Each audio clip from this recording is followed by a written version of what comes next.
what's up, North County? I'm your host, Randy Doty, and today we have a special guest. We have San Luis Obispo County District Attorney Dan Dow in studio. Thanks for coming in, Dan. You bet. It's great to be here, Randy. Yeah, after a year. Yes. Right? We've only been trying on it for 12 months. Yeah. 12 months, but you're finally here. So, yes. And we're able to ask and question on anything, right? Absolutely. Close to it. Anything that Wendy tells me I can talk about. Awesome. So Dan, tell me a little bit about Dan. I mean, what did you grow up here? Did you grow up somewhere else? Were you into sports? What was your childhood like? I grew up in small town in Maine with 800 people that lived in the small town. I was born in Massachusetts, but my parents moved back to Maine, where my dad was from when I was 3. So was raised there. Real small town values, very similar to Templeton, quite frankly. My dad was a pastor of a small country church that had been around since the Revolution, and we had Revolutionary War soldiers buried in the cemetery right behind the church.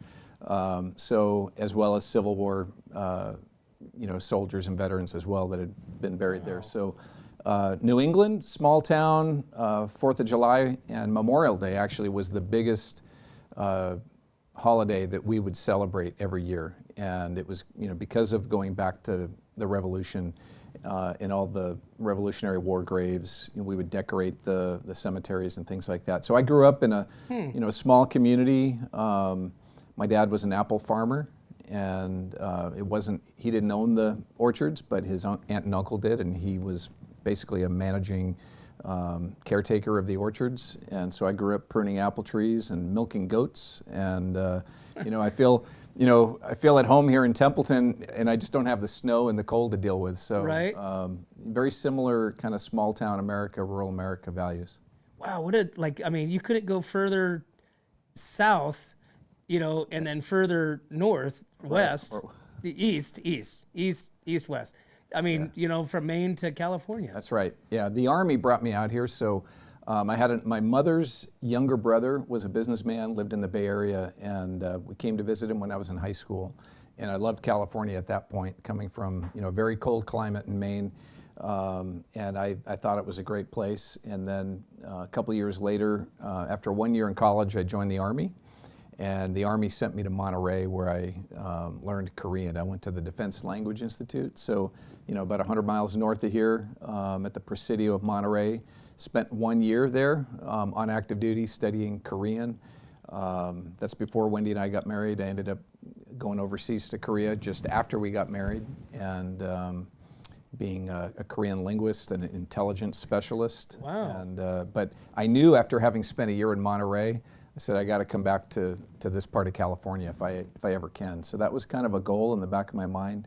And when I got off of active duty in December of '94, my uncle had this construction company in the Bay Area in Fremont, and had a position. He said, "Hey, do you want to come work for me?" Because I had thought I was going to college, but the Army scholarship that I had applied for, there was a glitch and my paperwork had gotten lost, so I didn't qualify to immediately go into college with that scholarship. And so my uncle's call was good timing. We came to California, and we've been here since December of '94, never looked back. And we were in the Bay Area until 2005, then briefly as a brand new prosecutor in Riverside County from 2005 to 2007. And then we moved up here at that point, and where we've been ever since. And absolutely love it here. So Dan, how do you go from, so you went from Maine, graduated high school in Maine. Right. Went to college in Maine as well? Started your college career in Maine? Or Not did you in Maine. Actually, my parents didn't have any money to put towards my college. But yet they wanted me to go to a Christian college. And so I ended up going to Liberty University down in Lynchburg, Virginia for 1 year. But it was expensive, and I was working part-time. I was 17 when I arrived at college my freshman year. I turned 18 like a month later, and I had no idea how I was going to pay my way. And a couple of upperclassmen had joined the Army National Guard in Virginia, and they'd been serving for a while, and they had college money from the Army. And I looked up to them. They were people that I respected. First of all, they were people of strong faith, but they didn't grow up that way.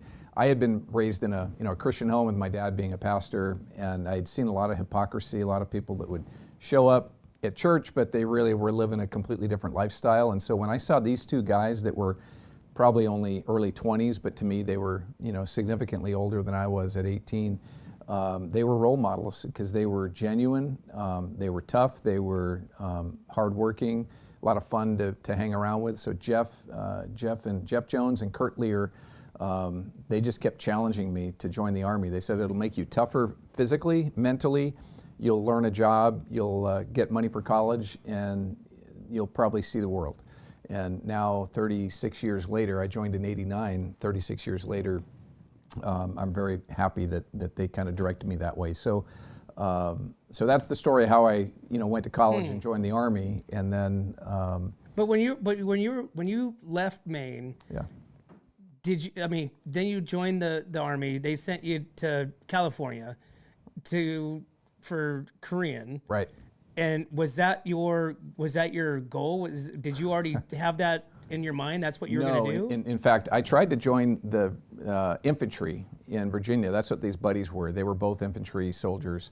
When I went to the physical exam, they said I was colorblind, and I never had any clue that I was colorblind. And so to be a mortarman, where you carry these mortar shells in your back and then you shoot off the mortars at the enemy, there's about 5 basic colors that identify the type of explosive device that it is. And the Army said, oh, we don't want you to screw that up. Probably pretty important. The problem is I could tell all those colors apart, no problem. To me, it was the nuance, like the pastels and the shades that were mixtures of colors are the ones that I have problems with. And so the Army said, you can't do that, where you needed to know 5 colors, but you can become a radio operator. And as a radio operator, we had to do maintenance on the radios, open them up, and guess what? The wires inside the radios were pastels, they were stripes, they were combinations. I literally could not tell those things apart, but the Army said I could do that job. But they said you could do that. Right. Okay, makes sense. So I did that for 2 years, from '89 to '91, in the National Guard. And then in '91, the Desert Shield and Desert Storm were about to kick off. And by this point, 2 years in, I loved the Army, and I wanted to make it a full-time deal. And so, especially with a war kicking off, I was like, I want to go be in the fight. And so I volunteered for active duty in January of '91. But by then they said we don't need radio operators in the active component because we switched over to a whole new communication system. My job as a radio and teletype operator in the National Guard was not being used in the active Army. So they reclassed me and said I should become a intelligence specialist and a linguist, and they'll teach me a language. Which I didn't know at the time. It's really quite an honor to be selected for that. I just thought I was going to be a soldier. I didn't really care what the job was. I thought everybody was infantry, and that's what I was setting out to do. But I truly believe that God knows all of our days before one of them came to be. Somehow all of this was meant to be, and it just fell in my lap. Ended up in California, and I was on the run team, and we got to run around Pacific Grove and 17-mile drive. And if you've ever driven up there, it's just beautiful. Oh, yeah, along Pebble Beach. Pebble Beach, yeah. Where they've got the Pebble Beach,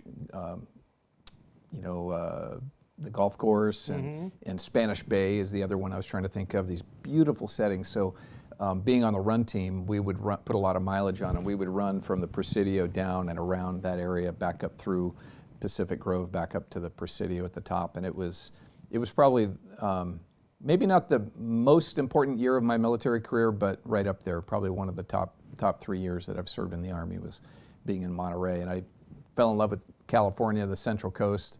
My buddies and I would drive down to LA occasionally. Because I was learning Korean, I wanted to go visit Koreatown in Los Angeles. In fact, we were there just shortly before the big Koreatown riots had happened. Some of the stores that we were in, seems like it was weeks later, I don't know if it was months or weeks later, ended up being basically destroyed by vandalism and all of that because of the riots that were in Koreatown. But so when we were going up back and forth along the coastline, I always looked at Templeton, Paso Robles, Templeton, and Atascadero as being a really uniquely American place that I thought, man, maybe someday in the future I could live there.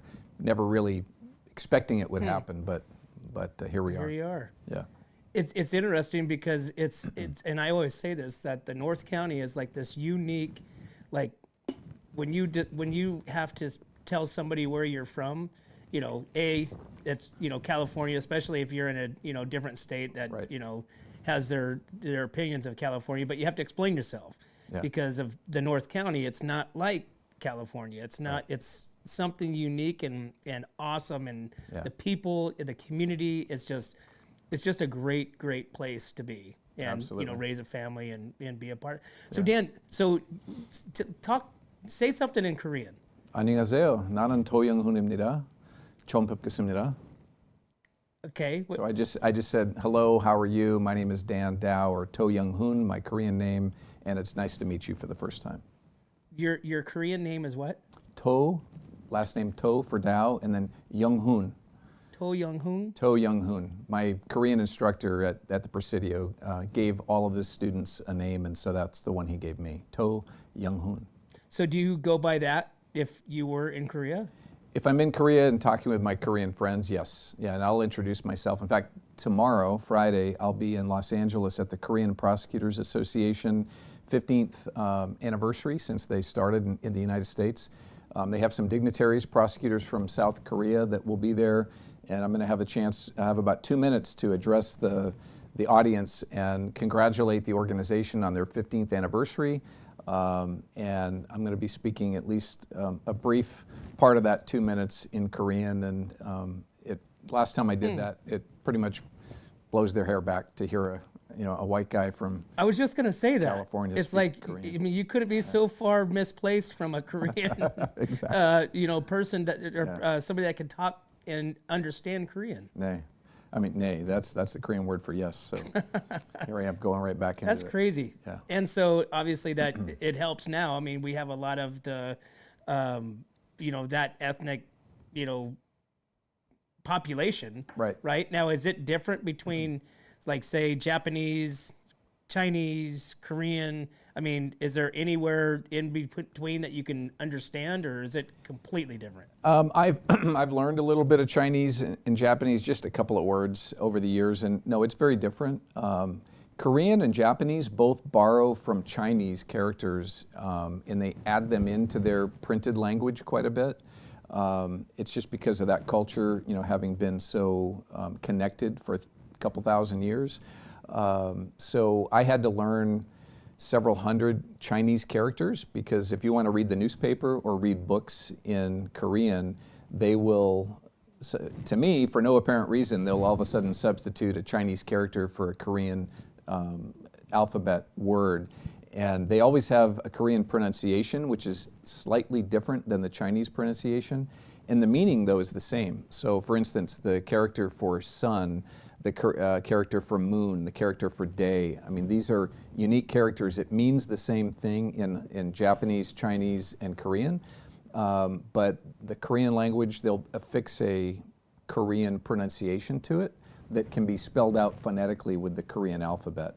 And so I could tell, I could read the date on a newspaper in Chinese or Japanese because they use the Chinese characters. But I don't speak them. I learned a few words because when I went to DLI, the Language Institute, the Korean school was co-located with the Chinese school. It was basically all the Asian languages. And so there were soldiers in my company that were Chinese students, and we would learn things like, goodness, I'm being put on the spot, I'm getting a little bit rusty, but wo bu zhi dao was, like, where are you going? And that one, because it included at the end wo bu zhi dao, I've always remembered that as being a phrase. And ni hao ma. Ni hao ma is hello in Chinese. Right? Ni hao ma. That's the only thing I know in Chinese. Xie xie, which is like thank you. Right? Yeah. Huh. But languages are great. I love languages. And on that note, I was deployed in 2003. If we fast forwarded to 9/11, I had decided to leave the high-tech industry and go to law school in 2001, but it was prior to 9/11. So I started law school in August, and I had rejoined the National Guard in June of '01. And then when 9/11 happened, I was only a month into my first year of law school. I was kind of shaken, and I was like, man, our country is under attack. all my, I've got a lot of friends that are still active duty. They're going to Afghanistan, going to meet the enemy and confront the enemy. And so my first year in law school, I was not as focused as probably what I should have been. And it was very hard, much harder than college. And so my grades were not where I'd like to have seen them be. And then the middle of my second year, interestingly, right as they were putting me on academic probation, the Army gave me a call and said, Dan, you're being deployed to the Middle East, February 17th of 2003. And you're in the National Guard. I was in the National Guard. I was still enlisted. I was a sergeant. And I was coming down here to Camp Roberts to do, on the weekends and sometimes during the week, to do processing for soldiers getting ready to deploy over to Afghanistan and places like that. And so my mind was kind of focused on that. As I said, I was a little distracted from law school. And then in February of '03, I got a call and said, Dan, you've got 24 hours to pack your bags and leave. Wow. So, and we thought we were going to Iraq because the ground war had not yet started in Iraq. We were in Afghanistan since 2001, and at this point in early 2003, there was all the buildup kind of preparing to go. And but at the last minute, the unit that I was a part of was the 640th Military Intelligence Battalion from Long Beach, and they ended up not going to the desert, but we were sent to Kosovo as a part of a peacekeeping operation to take over for the active army so that they could go back to Germany and reset and get ready to go to the Gulf. So I ended up learning Albanian. That's the connection to the language. So I ended up learning, not fluent, but I learned conversational Albanian on that trip because I was a linguist and I was an intelligence guy. Our job on that deployment was to look for any connections to find mass graves that the Serbian army had killed a lot of Albanians and had created mass graves where they dumped bodies. So we were looking for those. We were looking for war criminals, and we were also looking for smuggling of weapons, smuggling of other contraband in the country that was at that time still under United Nations and NATO authority. And so that was a fascinating deployment, and where I learned another language. And since then as well, I've learned a little tiny bit of Arabic, just enough to kind of introduce myself. And I love languages, and people that I know, if they're fluent in another language, I'll always try to do what I can to learn enough to where I can say hello to them and communicate. So I know a tiny bit of Arabic, but enough to at least maybe take the edge off if you're meeting somebody and you can say marhaba, kifak, niha, nia, that kind of thing. You can say hello, how are you, and it helps forge a little bit of a bond and a friendship anywhere you go. So I have a hard time just learning English. You're doing okay. So okay, you join military, go through that, and now you start law school. You come back, and you start getting into towards the position that you're in now. Yes. Right? Yeah, I was doing computer sales, and while I made pretty decent money, I didn't really get the satisfaction of doing something that was a real benefit to the community. I mean, it was fun working in Silicon Valley, but again, I didn't get kind of the feeling like I'm really doing something of great value and significance. And when I was in 5th grade in Maine, even though I never knew a lawyer, I had this dream of becoming a lawyer someday.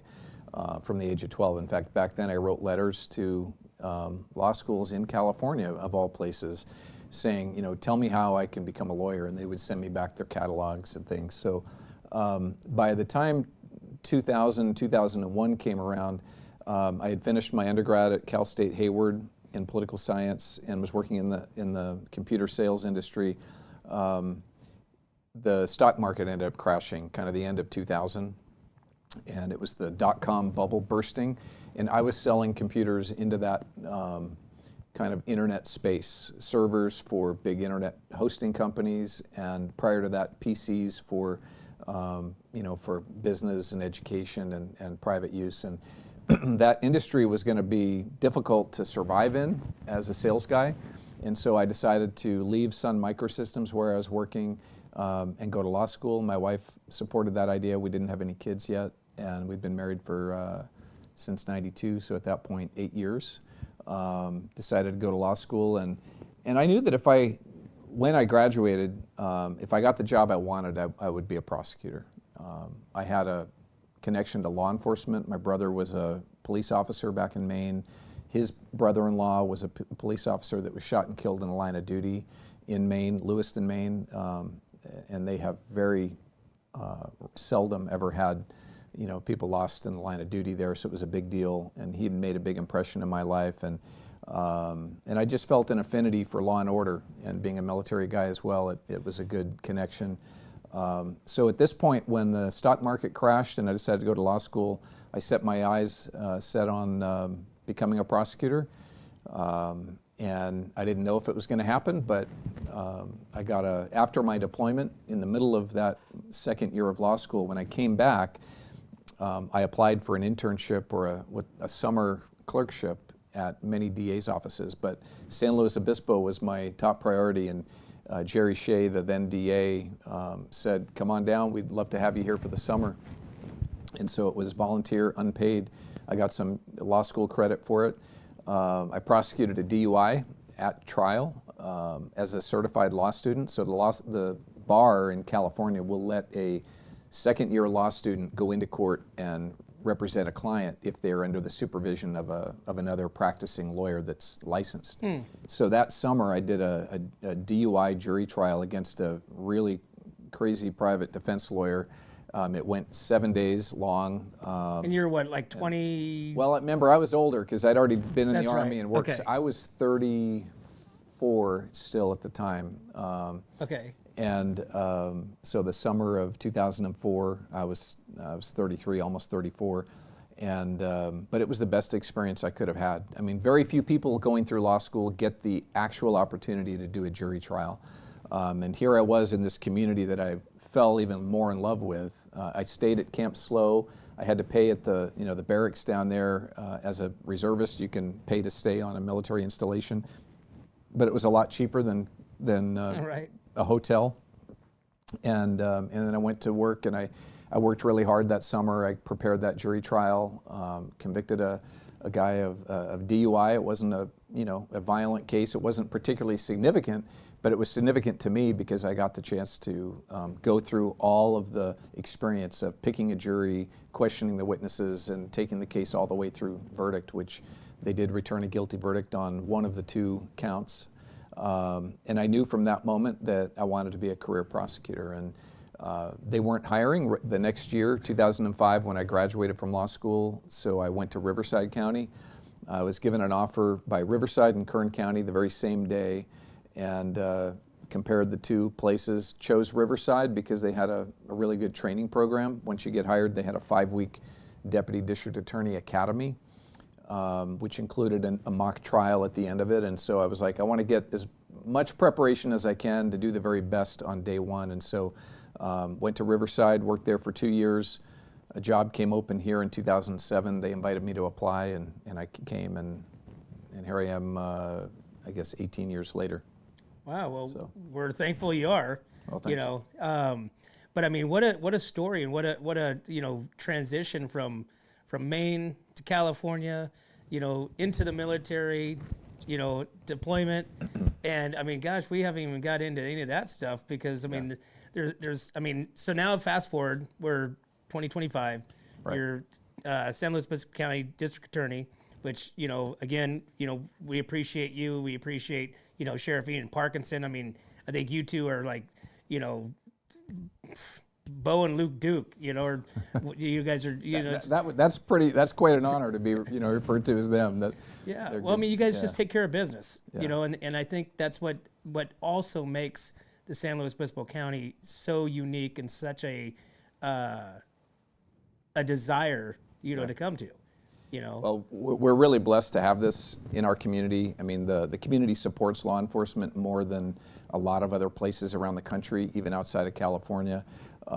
In our partnership with the Sheriff's Office, with Sheriff Parkinson and the police chiefs, just yesterday we had a meeting where we all get together, the chiefs of police, the sheriff, myself, and the warden of the prison, and the police chief at Ash, all the various agencies, including state parks and Fish and Wildlife, we get together and we talk about what's happening in our community and how can we work better to protect the community. How do we work together to make sure that we're not doing things that might pull the other direction. We want to be going the same way, and it's unique. Other counties have a similar association, but I feel like ours is more collegial, and people are willing to roll up their sleeves and work hard and not be egotistical about who gets the credit for all the successes of our community.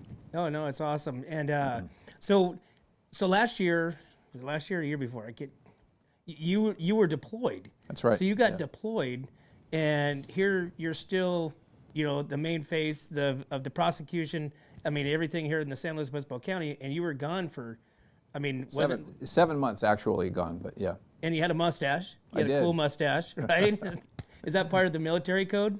You know what? On deployments, it's pretty common for the guys to grow mustaches, and so I started it with everybody else in the unit during November. I got over in theater in late September, and then at the 1st of November, they were doing the No Shave November, and then after that, almost everybody kept it on for the rest of the deployment. So it was your disguise. Yes, right. I mean, literally, and I wanted to ask you the other important question. Do you shave your head every day? Now I do. I didn't. Well, then it was like every 3 days I took clippers, but I couldn't get it very close. There was always this little bit of hair there. But now a colleague of mine in the office who has the same situation I do, he got a thing called Freebird. I'm sorry, Freebird. Oh, it's the little handheld electric one. So I've just recently, a couple weeks ago, gone to that one, and I do it every other day. Yeah, that one's awesome. That one's actually meant for people like us that Yes. have no hair.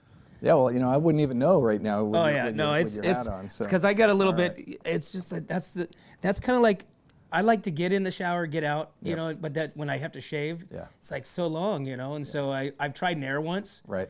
and almost thanks. burned the side of my head off. Yeah. And so I always ask my buddy Paul he's a hairdresser, he does my beard, and I said, have you guys come up with some way to not Easily. have my hair come back? Yeah. And he's one of us too. All right. So, but he's like, no, he goes, but when I do, I'll let you know. So, so you're deployed for 7 months, and you were, because I like I said, when I reached out to you, you're like, hey, I can't tell you where I'm at, when I'm at, anything like that. Obviously top secret stuff. But what was that experience like? Was it the same thing? Did they give you 24 hours to pack your stuff up and go? I had a little more time this time. In fact, I was not in the unit that was getting deployed. I was the state military judge, and so the military judge of California, you're in kind of a non-deployable job unless all hell breaks loose and Third World War. They're not going to pull up the state judge and have him go. But they were short on lieutenant colonels with my job as a judge advocate, as an attorney. And so they ended up leaving in July without the second in command for the SJA, the staff judge advocate for the legal office, because they didn't have a lieutenant colonel. So somebody junior, a major, was kind of filling that slot. And I had considered retiring from the Guard that year in 2023. But after making the decision and even having the retirement approved, it just didn't sit right with me. I was like, I don't feel like I'm ready to give it up. I've been in the Army. It's been such a big part of who I am. I can't give it up. So talked to Wendy and our kids, and they all three said, Dad, if you want to stay, we think you should. We think you should take it, as far as you can go. So I called up the Army and I said, if you're willing to let me stay, please cancel my retirement orders. And they said, well, that's well and good, but you have to be willing to deploy. I said, absolutely. I'm willing to do whatever the Army has for me, and I'm able, even if you need me on that deployment, just to tell you how committed I am to the Army. I'm not just saying I want to stay in for me. I'm committed to the mission of what we have to do. If you need me on that deployment, then I'm available. I'm not saying, hey, I want to volunteer and please send me, but I wanted to let them know my commitment was there. So they took me up on that. They said, all right, well, so I had about 2 to 3 weeks at that point to get ready and for them to cut the orders and for me to let my office know and then get over there. And I arrived in theater on September 30th, if I'm not mistaken, very tail end of September, after being at Fort Hood, Texas, getting ready to go over there. And the very first week I was sent to Jordan, to Amman, Jordan, for a conference where the U.S. military was meeting with the Jordanian military, and this was a special legal conference. So I was just coming off of my assignment as a military judge, and it was planned before I got there with the hope that I was going to be able to be there and speak. And so I ended up being able to speak to Jordanian JAG officers and Jordanian military judges. And in their country, military judges sometimes also fill national security judge positions, which are more akin to our federal judges. And so it was an honor to be able to be in that forum. But what was interesting is I got there that first week of October in Jordan, Amman, Jordan, which is only about an hour and a half or maybe a 2-hour drive from Jerusalem and Israel. So you're right on the border. The Jordan River divides Jordan from Israel. And our conference was set to begin on October 8th or 9th, and October 7th happened as we were doing our preparations for that conference, and Israel was attacked, and Jordan at that time. And you were there when that happened. And here I was right there in that region. So, and it was unfolding. We didn't know exactly how, huge of an attack that was until several days later. At least it didn't really trickle down, and we didn't really have an idea of exactly what was going on for a couple of days. But I had some friends and colleagues that were in Israel preparing to do a similar joint training mission with Israel the following Monday. And they had to cancel that joint training operation because Israel was, they were attacked and they were at war. And so our soldiers at that time, because we weren't, the United States was not formally involved in that defense of Israel specifically. So our guys were pulled out, at least the ones that were from our unit and doing what we were doing. They were pulled out within a few days. And but that changed, that day of October 7th changed our posture because it significantly increased the security posture of our bases, of our military installations and everything.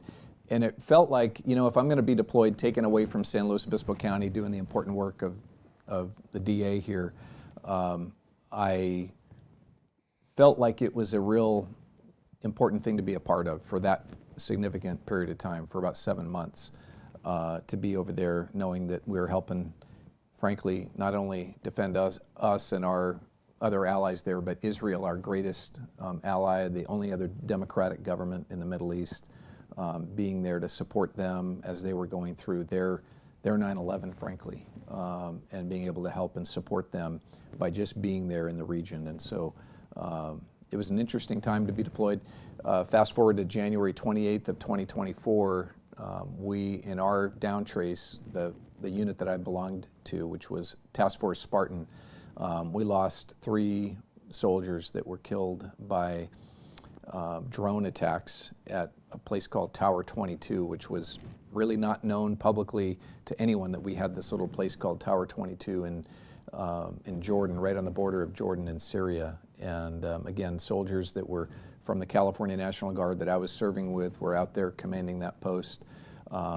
And our down trace soldiers that were there, their barracks got attacked by a drone, and 3 of them sadly were killed. And so it was a important time to be there.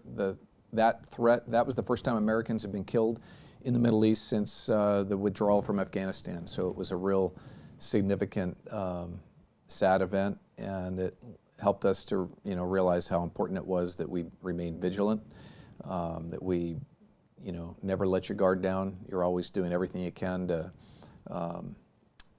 secure the environment for us and for our partners that are serving with us. And so anyway, I will never forget that day of January 28th when our soldiers got attacked. And as the lawyer for the 2-star commander, as one of the lawyers for the 2-star commander, our section was involved in ensuring that kind of supporting the process, which includes supporting the process of investigating what's happening. We're not the investigators, but we help support the people that are called in to investigate.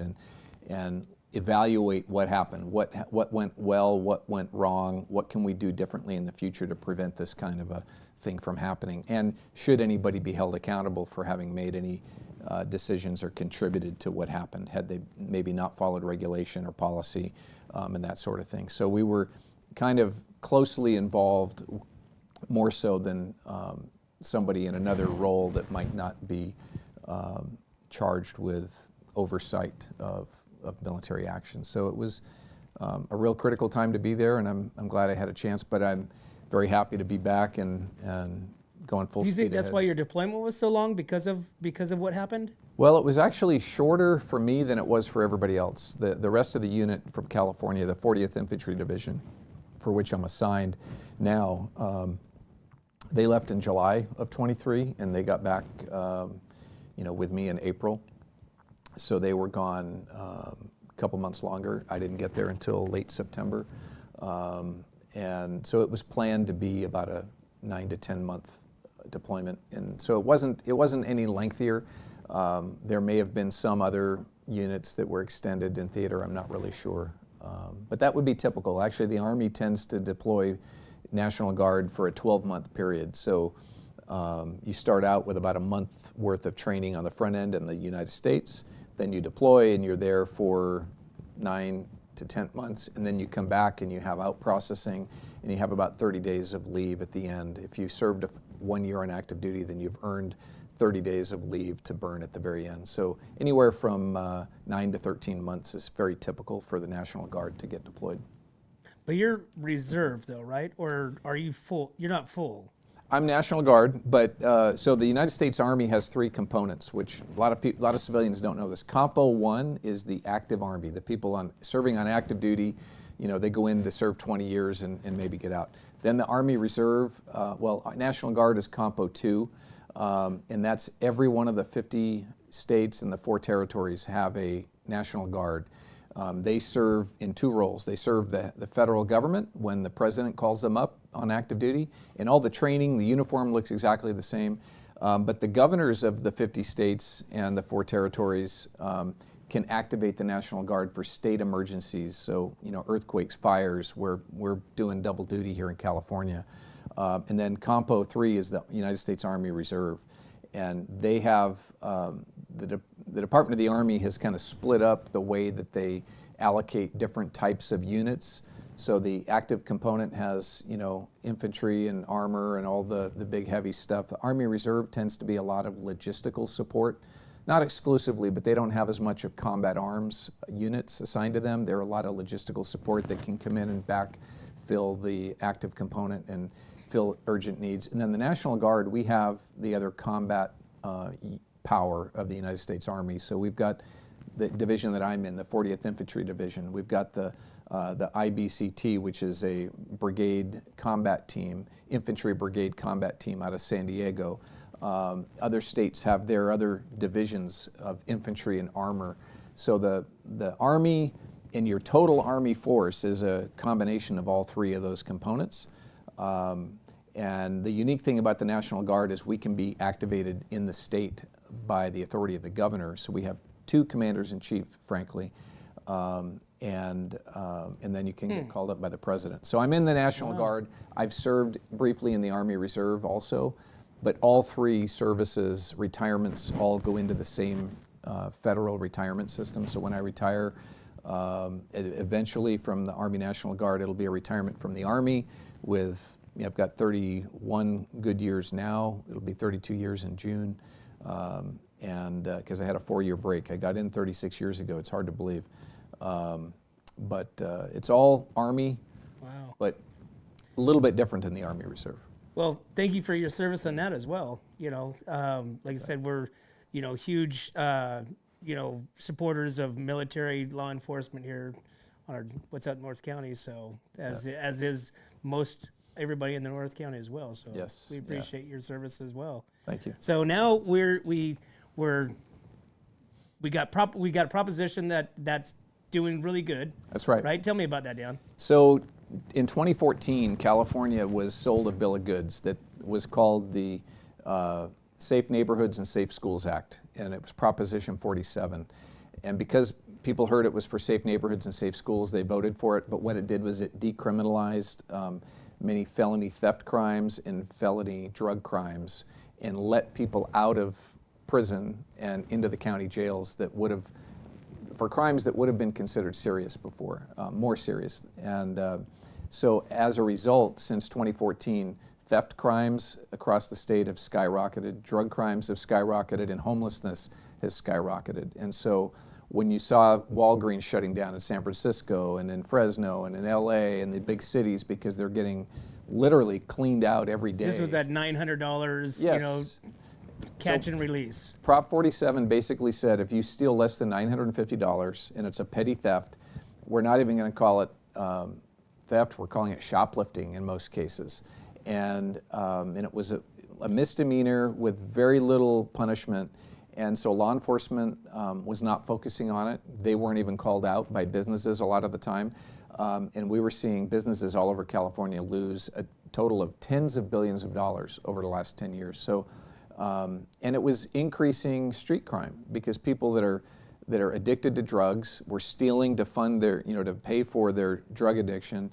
And then they were living on the streets, and as you saw in San Francisco, defecating and just creating a horrible environment. Homelessness increased leaps and bounds over that 10-year period. So thankfully in 2023 and then early 2024, we got law enforcement and the business community, the chambers of commerce, the retailers, all together along with the DA's Association to support a new ballot initiative that would dial back some of the harm of Prop 47. It didn't fully repeal it because frankly we didn't think the voters would allow us to fully repeal it. So we wrote it to make it so that we can now charge a felony for stealing less than $950 if you've already been convicted twice of stealing before as a misdemeanor. Your third one should now be a little more serious. 3 strikes and you're out. It should be more serious, right? Yeah. So it should now be a felony. The same with drug possession. So if you've been convicted of possessing drugs like fentanyl, methamphetamine, cocaine, heroin, twice before, on your third offense, it should be able to be charged as a felony. But because we know that people in California also are compassionate and they want to give people a chance to rehabilitate themselves, we built into it that on your first felony, that third offense for drug possession, we will provide you treatment. And it's a mandatory offer of getting treatment for your drug addiction if you're convicted on that new felony drug possession. The person can say, no, I don't want to do that treatment, and then they can go do jail time on a felony now and be put on probation and have accountability that way. But most of them want to try the treatment because if they succeed on the treatment, the felony conviction gets dismissed as though they didn't even have it. It gets blown away off That's their record. good.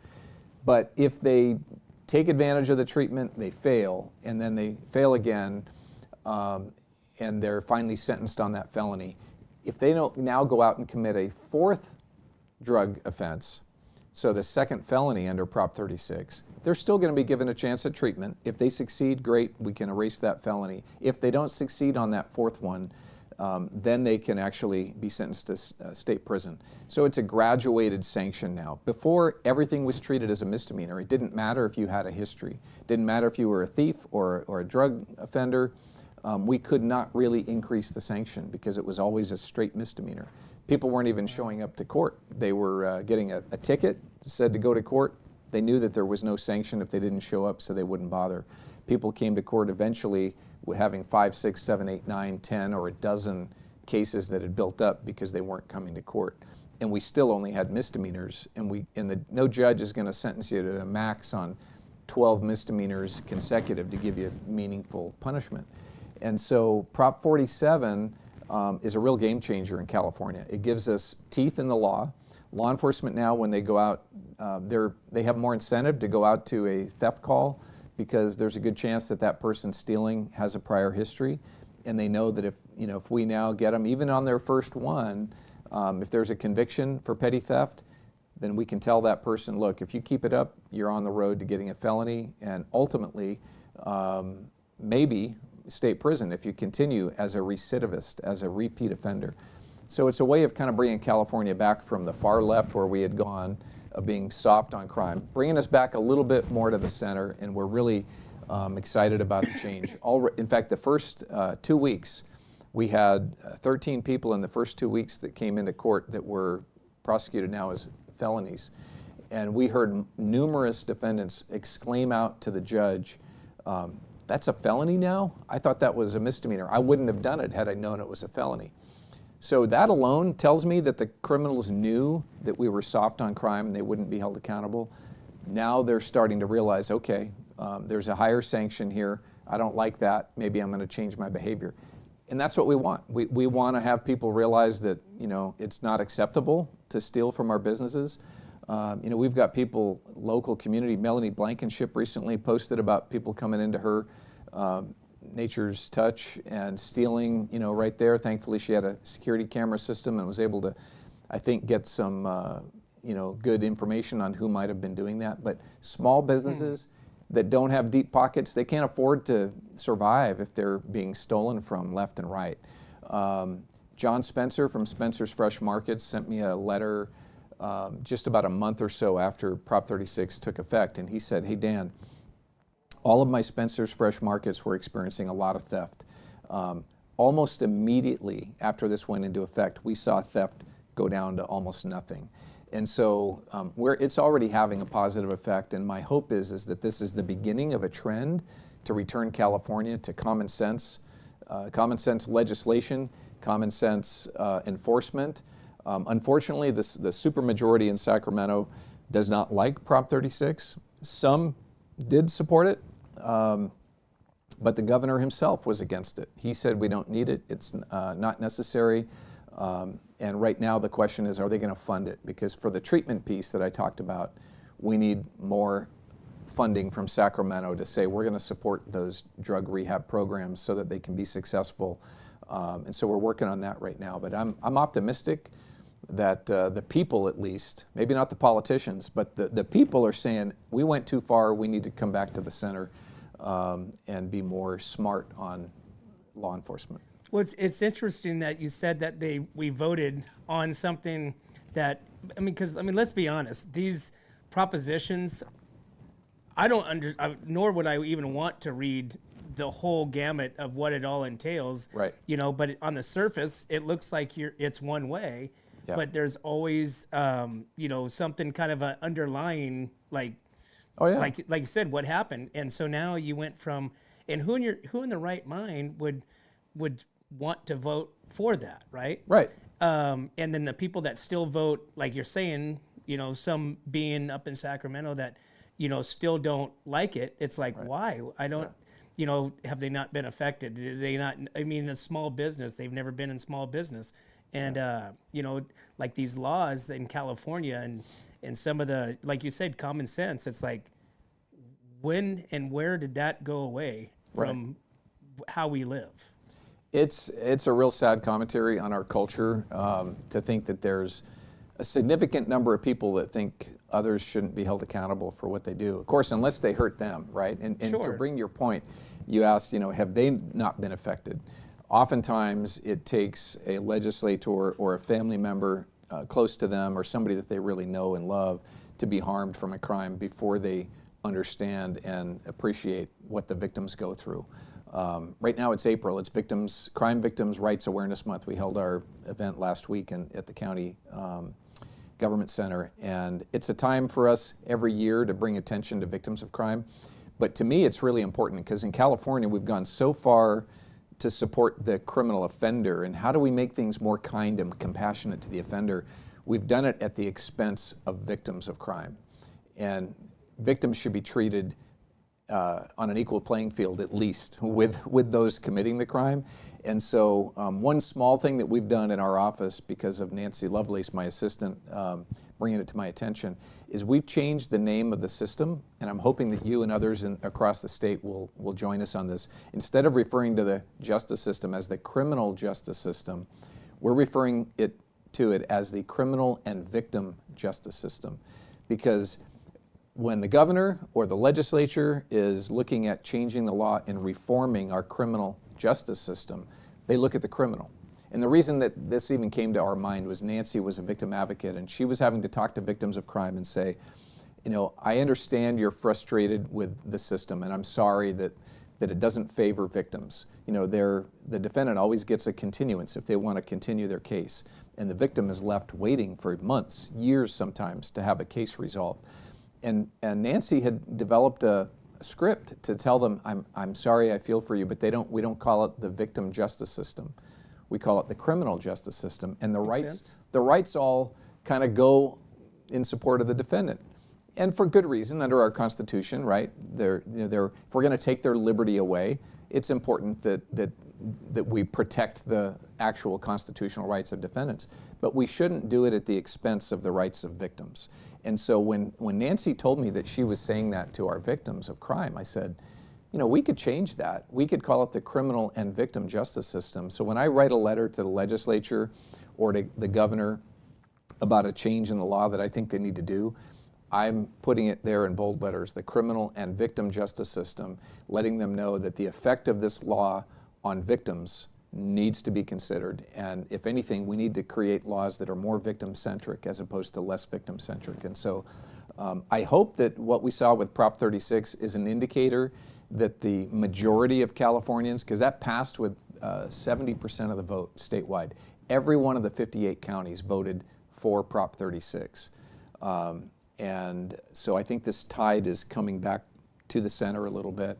I'm hoping that we can capitalize on that and continue to make things better so that we can have safer communities, so that we can have safer environment for our law enforcement. When they're out there and the culture is anti-law enforcement in a lot of neighborhoods, it's not safe when they go out to do what they do. And so the more that we do to kind of shift the culture back to respecting law and order, respecting law enforcement, we're also creating a safer environment for those that wear the badges and go out into our communities to protect us. Dan, what do you think the likelihood of California becoming a carry state? It will only happen if the courts make it happen through federal judicial decisions. California's legislature is, they are so anti-gun, I can't imagine it. I have one idea that could help make California more balanced, though, in terms of a representation in Sacramento. It would probably literally take a miracle to make it happen, but I'm putting together a draft right now for a new initiative, and it's something that I've come up with through talking with some other friends. But our state Senate, the way that we pick our state senators is basically the same way we pick our state assembly representatives. Every time there's a census, they just divide the state into 40 districts for the Senate and then into however many we have in the assembly. And so the Senate is not a representation of regions anymore.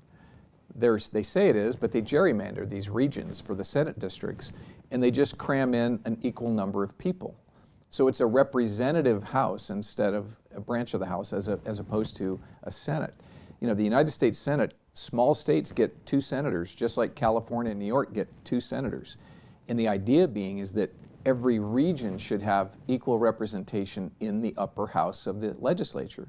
So my idea is to write an initiative on the ballot that would reapportion the California state senators to have 1 senator per county. There's 58 counties in California. Why not let Modoc County and Lassen County and Del Norte County have 1 senator to represent them? Because today in San Luis Obispo, 1 senator to represent us. We're a purple county, so it might be a Republican, it might be a Democrat that wins that.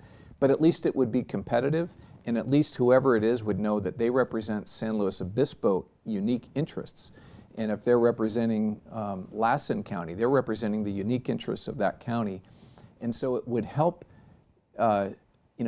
change the environment in Sacramento so it wouldn't just be a one-party rule in the governor's office, the assembly, and the Senate, and it would change it back to what its original intent was, to have the senators represent regions. And so if that could happen, it would make it so that Sacramento would have to move from its far left agenda, and they'd have to work hard to compromise, because now you'd have people in the rural areas saying, we don't want a high-speed train to nowhere. We want to support our rural community issues. We want to support roads in the rural areas. We want to support our ranchers. We want to support the various issues that we have that are of concern to us. in the rural areas, and at least they would get a voice, because today they don't. LA, San Francisco, Sacramento, you know, and the Inland Empire, they get the majority of the representation because that's where the people are, and it's a runaway state government, and that's not good for any party to have that kind of unreined, unchecked power. That's why we are where we are today with, you know, with our budget shortfall that we have this year. That's why because we've been throwing money at illegals and all kinds of things that we have no business putting our money into, at least not unless it's gravy and it's extra, right?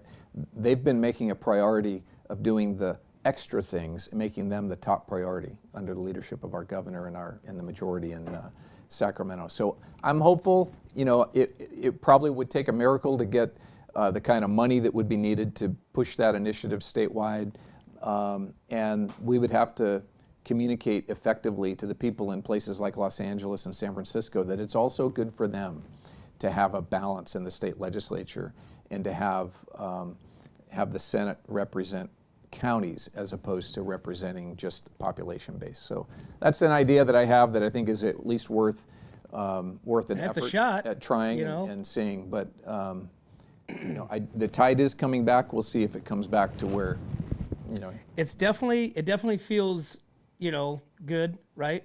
A lot of changes, a lot of American pride, you know, which is what I like to see, Yeah. you know, especially in our younger generation. You know, younger generation, you see a lot of the American flags, and you know, Right. and so you love to see that. So Dan, here in the San Luis Obispo County, you know, there was a movie that came out. I think it was last year, maybe it was a year before, about human trafficking, sex trafficking, and you know they actually Sound of referenced. Freedom. Yes, they actually referenced past robles in the movie. Is that still? I mean, obviously this is a big concern everywhere you go, but how concerning is it here where we live, just in this small little tiny part of California? Well, we definitely have human trafficking here. In fact, so much so that I identified it when I was a deputy DA doing sex crime prosecution in 2013, before I was the DA. We had a case where Fresno Bulldog gang members had kidnapped two young women that were 16 and 17 against their will because they were from a rival gang area, territory. They branded them with tattoos that were the monikers of the gang members that had kidnapped them. They forced them into commercial sex acts, and they gave them drugs and all kinds of things, and they ended up getting disease and physical harm. They were beaten and all of that, and forced into that. So that opened my eyes to the fact that it was happening. Prior to that, we used to think of sex crimes or prostitution or pimping as being everybody involved is a criminal. The person doing the pimping, you know, they're a criminal for pimping somebody else out. The person who's the prostitute, they're a criminal because they're allowing themselves to be sold for, you know, for sex, for money. And then the purchaser, you know, they're a criminal because they're trying to buy sex. But this opened my eyes in 2013 because these young women, they were not voluntarily being prostitutes. They were literally kidnapped and forced into this. And so I started to look at it deeper along with other people in our office and across the county. And we said, wow, this is something that's happening significantly here that we didn't realize. It was right underneath the radar. Back then, Craigslist was a big deal, and people were selling other people on Craigslist. Wow. I mean, when I say selling people, they were arranging to a commercial transaction for sex. Right, right. And they were, a huge percentage of these people were minors that were being, number one, a minor can't consent to sexual contact. They certainly can't consent to do it for money. And they weren't consenting. They were actually manipulated. They were supplied with drugs. They were, like these two young women, they were kidnapped and forced into it at gunpoint, in fact.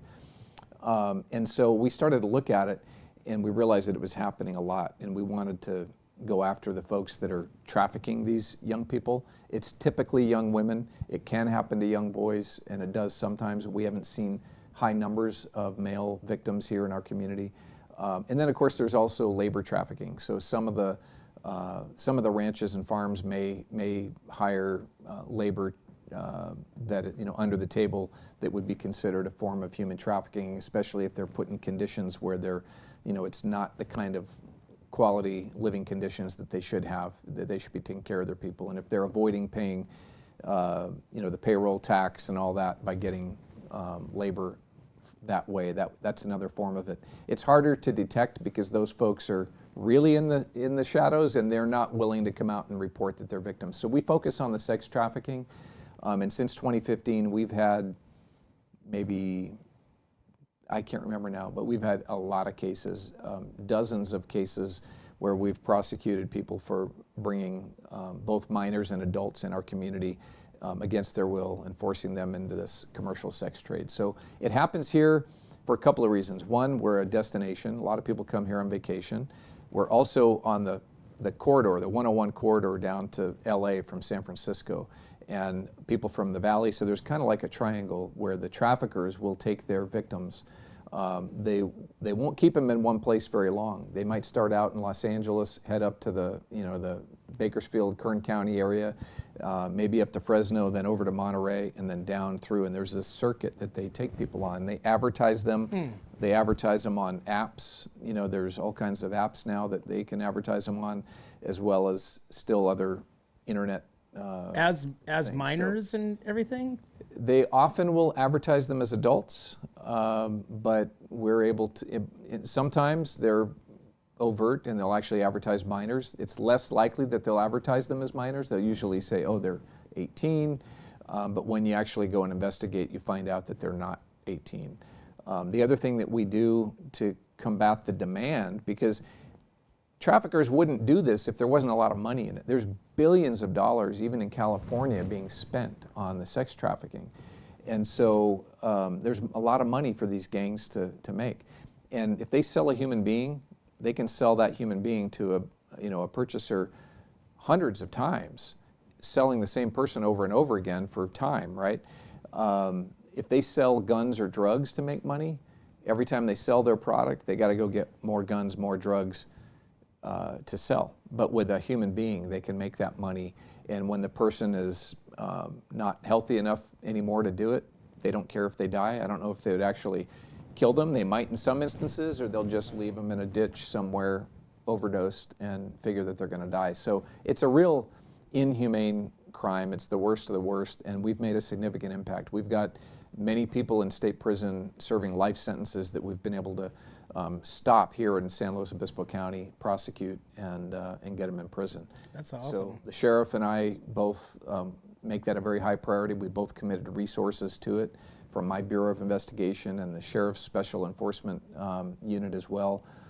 They've got a trafficking team, an anti-trafficking team that they have, and we're making a significant dent, but we can't let up because there's still a demand. And so on the demand reduction thing, I was about to say, we will do operations on occasion designed to seek out and find people that are trying to meet up with people for sex.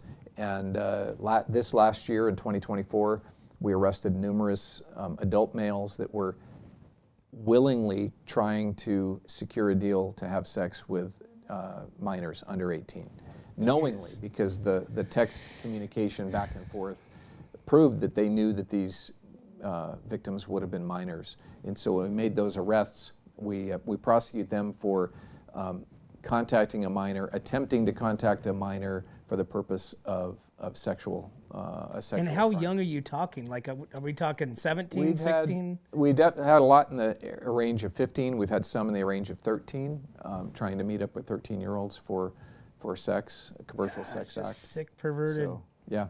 people. And it's every walk of life. I mean, we've arrested in those kind of scenarios business owners. There have been teachers. There have been retired people that are members of where their families are members of social service clubs in our community and stuff. I mean, it's not just somebody that you think is, a criminal doing this. In fact, it's pretty shocking that there's a lot of people out there that have that intent. And so we're doing everything we can to drop the demand. So we'll publicize the names of the people when they get prosecuted by my office.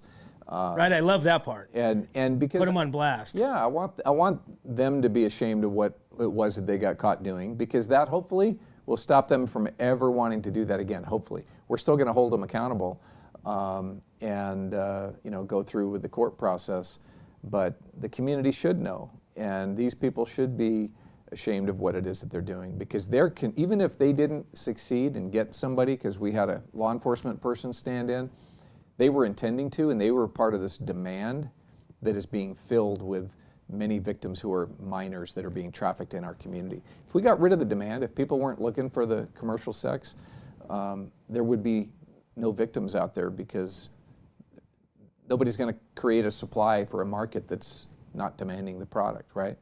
So Dan, what kind of protection is there for the dad of the 13-year-old? You know what I'm saying? Just like, I mean, I look at, if it was I would lose my mind. I know. Well, when you say protection, I'm thinking, you mean from going out and taking the law in his own hands?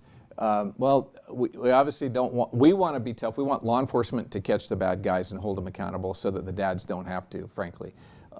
And we discourage, vigilantism. We don't want people out there taking the law into their own hands. But I guarantee you, if that happened to my daughter, I would be in a state of mind that I don't know how I would react and respond. So that's why we're doing all this proactive work to try to identify the people that are trying to secure a transaction with a minor, so that we can hold them accountable before it happens. But under the law, obviously, we can't have somebody go out and act out of revenge, or that person will be held accountable. I suppose there's some out there that would say, hey, I'm okay with that. I'll go exact my revenge, and I'm okay if I get charged with murder, right? But I discourage that. That has happened. That has happened. Thankfully, not in our community.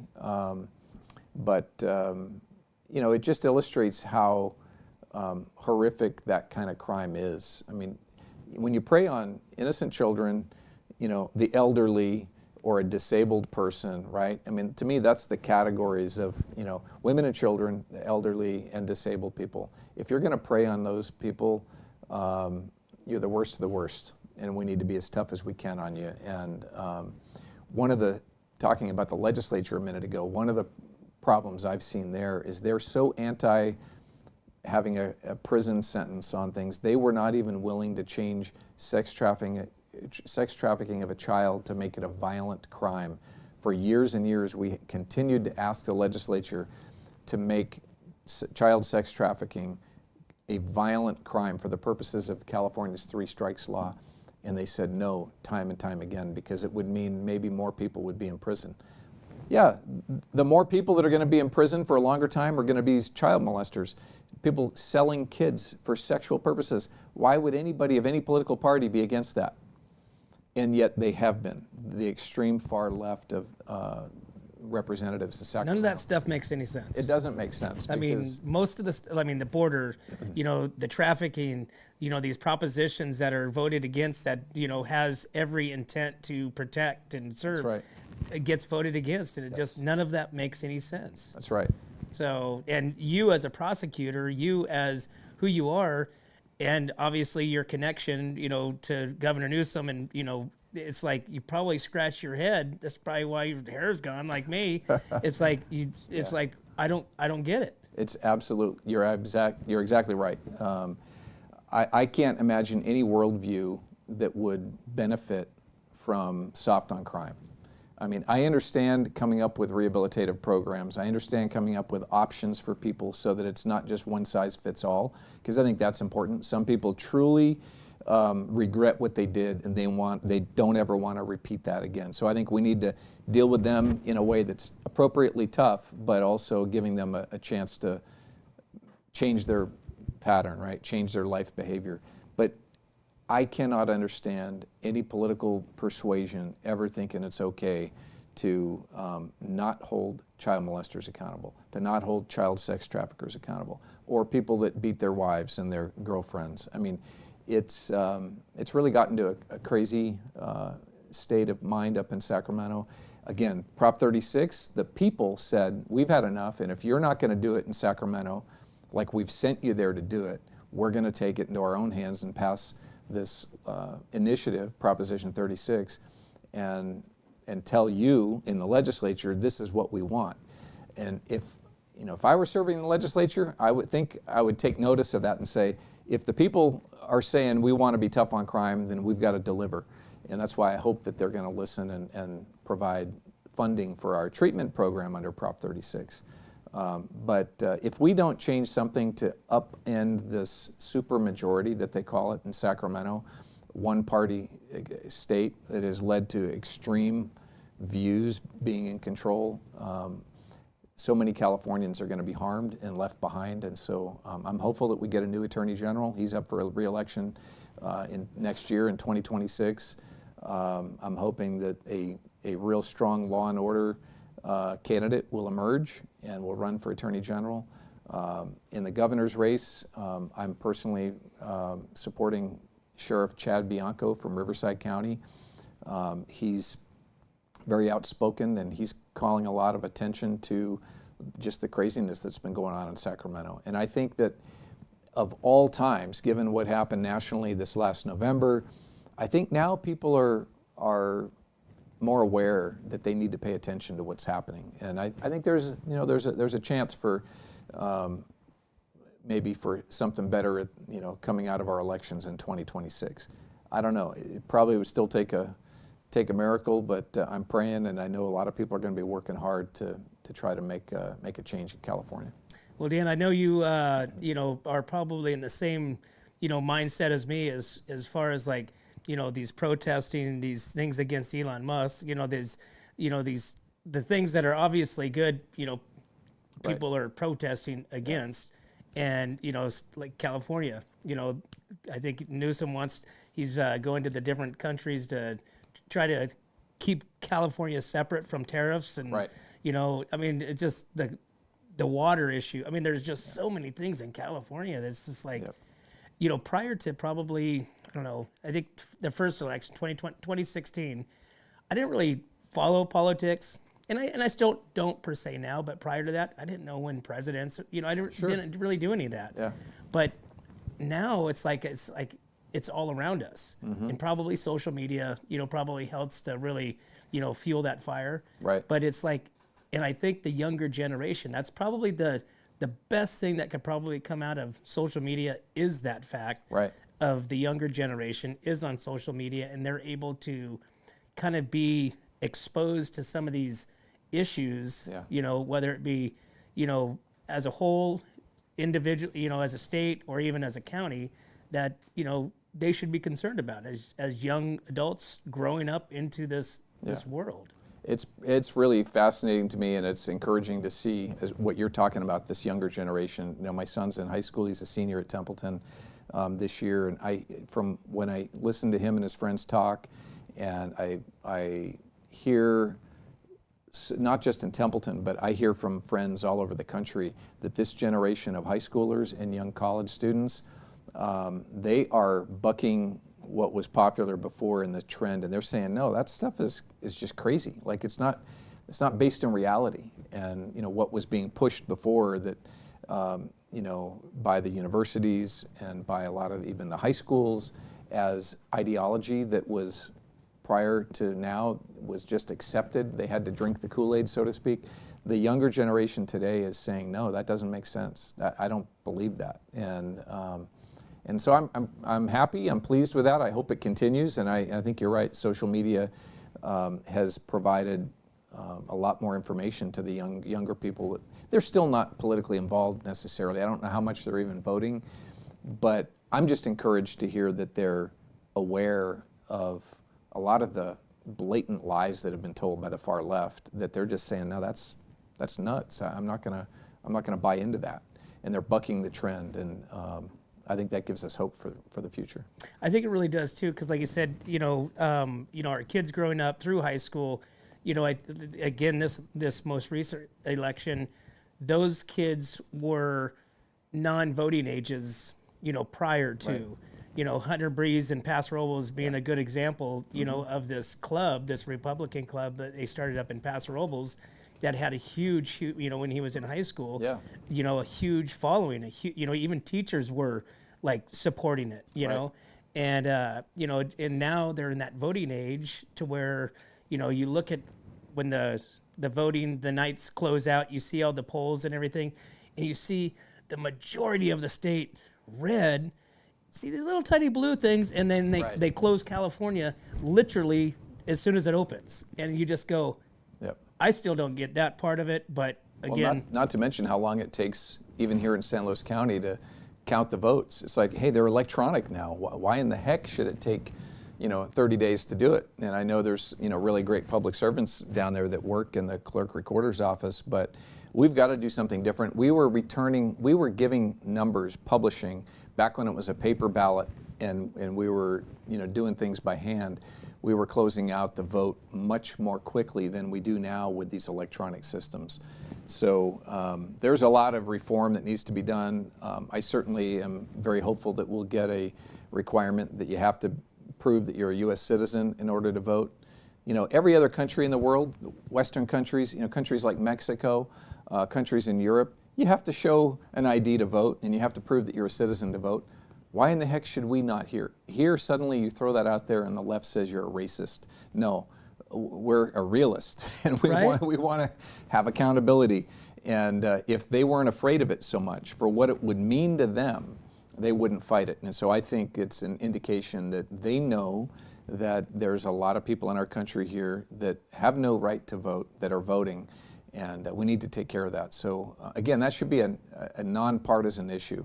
Well, we go back to that should be common sense. Yes, but unfortunately, the other thing is that the illegals, that the way that we do our census right now and we apportion the United States House of Representatives is based on raw population, including illegal residents of your state. So the fact that there have been so many illegals in California and in Texas and in Florida and New York and all these states has added to those, and they're mostly blue states, it has added to their numbers of people in the House of Representatives. Because when they tally up the whole country, they give more House of Representative, congressmen to the states with the higher populations. And if you have built into that X percentage of people that are known non-citizens, you're giving that blue state with more non-citizens a higher voice in the House of Representatives than what they should have if they were only representing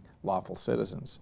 And so, I think they've had an incentive to encourage the illegal immigration because they know that it will help them in their blue states.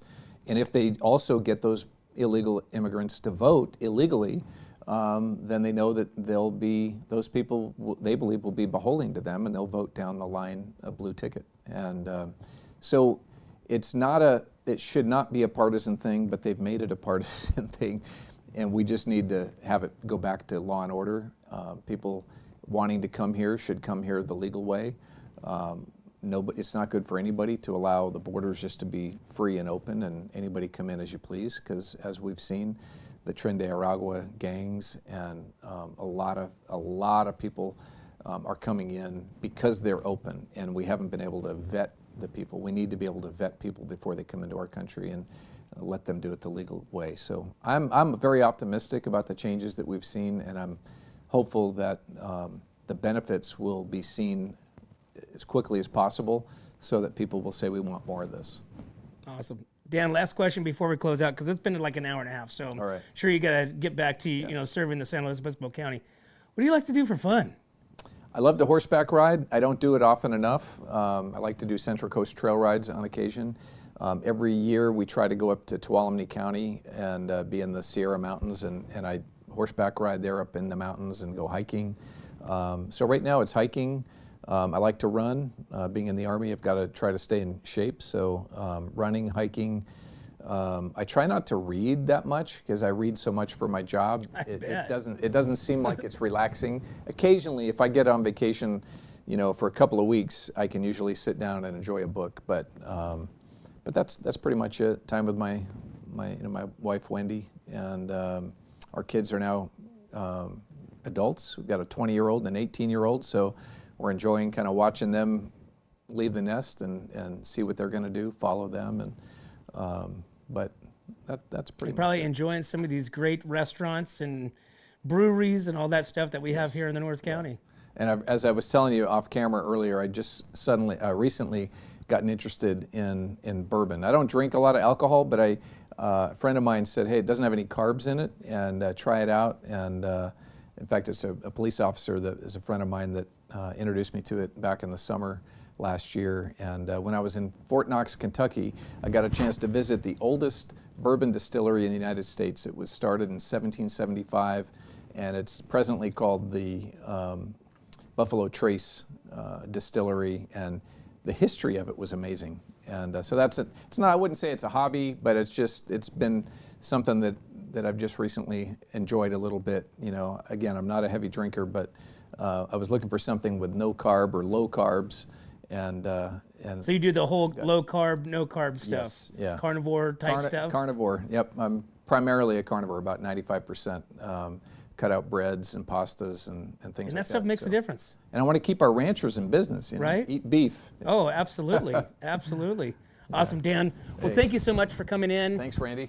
Really appreciate your service, you know, to not only the San Luis Obispo County, but also to the military and our nation's protection. You know, I appreciate that. So, thank you for having me on. It's good, and I'm looking forward to watching this. Well, actually, I don't like to watch it, but I'll hear from Wendy and friends. Yeah, well, you can turn on we're on Spotify. Okay. You know, you can listen to it on Spotify. We're on YouTube, so great. You know, put in your headphones when you go running. Sounds good. So awesome, Dan. Well, once again, on behalf of the San Luis Obispo County, we appreciate how hard you are on crime, and it definitely shows. And that's why the San Luis Obispo County is what it is, because of you and Sheriff Ian Parkinson. So, well, thank you very much. Awesome. Appreciate it. Thanks again.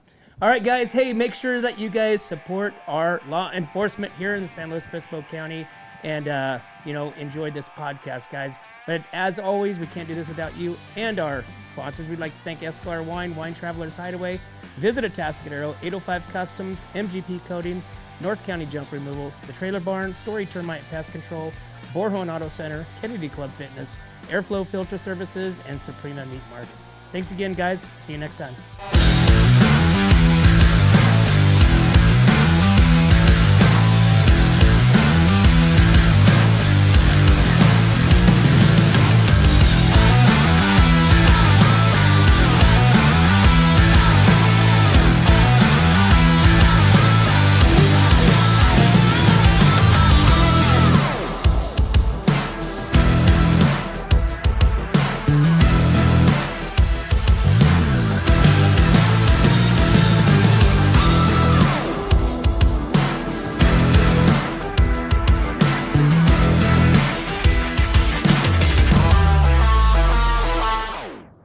Hi, this is Dave Story, small game hunter with Story Termite and Pest. We're a full-service termite and pest control company. From rodents to termites, we can take care of all your pest control needs. Call today, we can tailor a pest control program that will meet your needs and budget. Contact us at 805-460-0650 or at storytermite.com. Remember, we don't have customers, we have friends. Hi, it's Alex with Suprema Meat Market. We are a Mexican meat market with a taqueria. Come enjoy our high-quality cuts and meats. We offer choice and prime Harris Ranch beef, as well as chicken, seafood, and pork items. In the taqueria, all of our tacos come with handmade tortillas. We also offer specialty items like chilaquiles and chile rellenos. Come enjoy Taco Tuesday with Suprema. We offer our tacos at $1.99 each. Suprema Meat Market is located at 8950 Montecito Avenue in Atascadero. Are you tired of looking at that worn-out concrete garage floor, patio, or porch? Look no further than MGP Coatings, where customer service reigns supreme. Our team goes above and beyond to ensure your satisfaction every step of the way. Before we even start coating, we meticulously repair your concrete, ensuring a flawless finish that lasts. And here's the best part. Our Pentec coatings are 4 times stronger than epoxy, so they won't chip or peel, making maintenance a breeze. Plus, they come with a limited lifetime warranty. Call us today at 805-952-5301 or check out our Facebook and Instagram and experience the MGP coating difference. Don't wait. Transform your garage, patio, porch, or driveway and become a part of the MGP coating family. What's up, North County? This is Teresa Branch with Airflow Filter Service. We are a family-owned business right here in the North County. We have air filters, oils and lubricants, and hydraulic hoses. We provide services that include air filter cleaning, DPF cleaning, and waste oil collection. Come check us out at 1140 Ramada Drive, and we can help you with all your automotive and industrial vehicle needs. Hi, this is Omid and Deanna at North County Junk Removal. We are a business known for helping our neighbors and our community. Let us help you save money and get rid of any unwanted items. And rest assured that our professional team adheres to global standards of safety and recycling. We are fully licensed and insured for your peace of mind. We are locally owned and operated, and we look forward to helping you with all your junk removal needs. Please call us at 805-769-6966. Atascadero isn't your standard getaway. We're unique, just like you. We're growing, transforming, and figuring it out as we go. We're a town filled with innovators, artists, makers, and game changers. We're a little bit country, a little bit funky, and always authentic. We're here for your good times, your slow times, and your changing times. We're all in Atascadero. Come see for yourself. Learn more at visitatascadero.com.